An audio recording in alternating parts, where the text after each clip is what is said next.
jar of flour was not exhausted, and the jug of oil was not finished. These remarkable words we hear on the 32nd Sunday in ordinary time.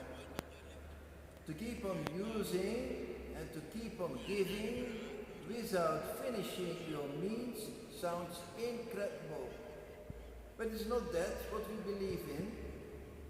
We believe in the infinite mercy of God, and we believe that His love is unconditional, unfailing, unfathomable, and unlimited.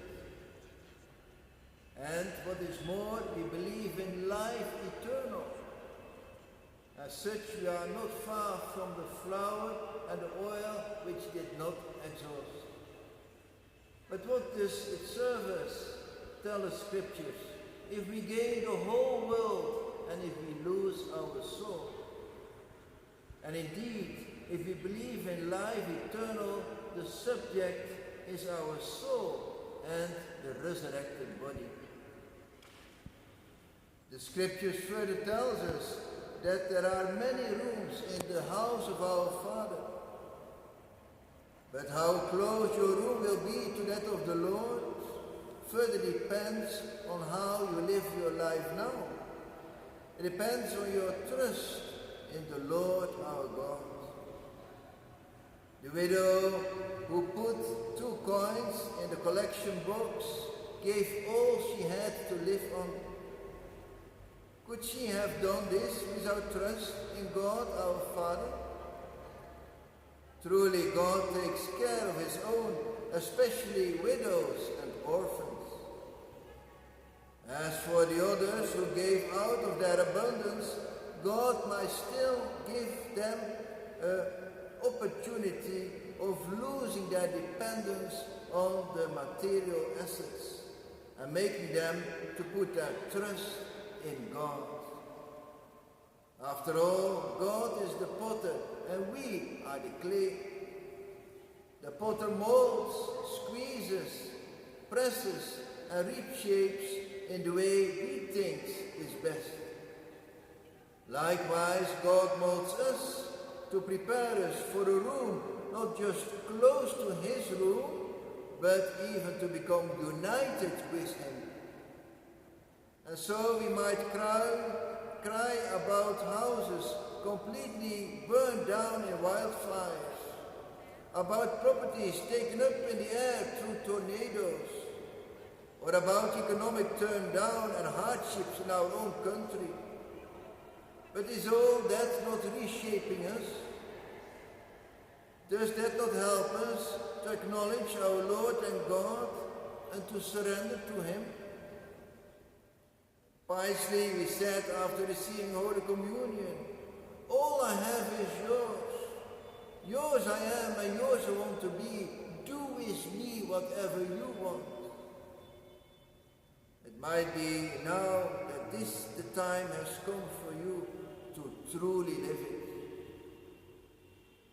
As for pensioners, some might sit on your pensions. As for students, some might sit on your results. And as for workers, some might sit on your salaries. Once these other opportunities, are these not other opportunities to deepen your trust in the Lord? And working out how close you will be to God, or even united to Him? The judgments which awaits all of us is the sealing of your love, your generosity, and yes, your trust in the Lord. Remember what the Apostle Paul said when coming to the end of his life, I have run the race, I have fought the good fight. How many of us can say that now? And if not, how hard are you working towards it? Instead, this is the infinite mercy of God. He might give you still time to grow, to come to a closer union with Him, to grow in deeper trust. As for the collections, in that area too we might have to improve. Once I crossed the land border and the officer on duty asked me money, explaining you too have collections on Sundays. Indeed, we have healing ministries, we have adoration ministries, and what else do we have? And the widow presented in today's gospel might be present at your ministry and giving all she has to live on.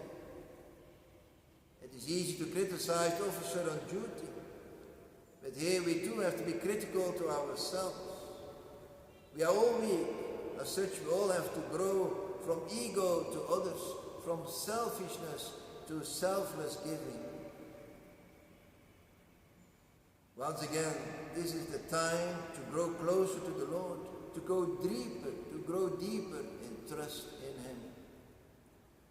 And so I saw recently written on the shop, take and give. I was surprised. Why was it not written, buy and give? It was surely a play with words, but with the underlying message of generosity and of spending without end through trust in God.